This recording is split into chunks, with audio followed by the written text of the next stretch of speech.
আচ্ছা, নিয়েছি নিয়েছি পেঁয়াজ, নিয়েছি কাঁচা লঙ্কা, নিয়েছি আলু, মাখিয়েছি। মাখিয়ে পেঁয়াজ রসুন দিয়েছি, ওই জন্য পেঁয়াজ রসুন দিলাম।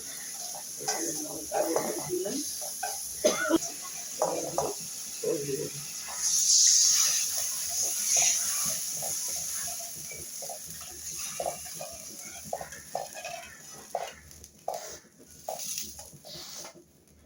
গোলায় ওটা মেখেছি, আমার খেয়াল নেই। এবার আমি ছুলে মেরে দিয়ে দিচ্ছি।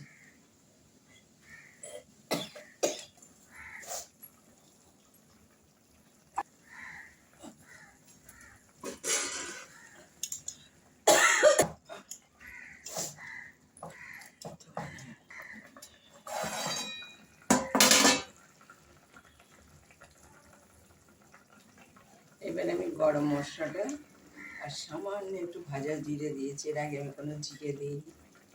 দিয়ে আমাদের আবার ভাজা জিরে না দিলে পছন্দ করে না কেউ। যতই কাঁচা জিরে দেবো, যা দেবো, কিন্তু সুগন্ধ আসবে, তবে পছন্দ হবে। দিয়ে আলু সবসময় বড়া করে বেসন দিয়ে পেঁয়াজ লঙ্কা আমি দিয়েছি সব এর মধ্যে পর্যাপ্ত, ওই জন্য আর আমি কষানোর সময় কোনো পেঁয়াজ দিলাম না। আমার রান্নাটা শেষ হয়ে গেল। আমি ভিডিওটা এখানেই শেষ করছি। করুন, শেয়ার করুন, সাবস্ক্রাইব করুন, আমার পাশে থাকুন।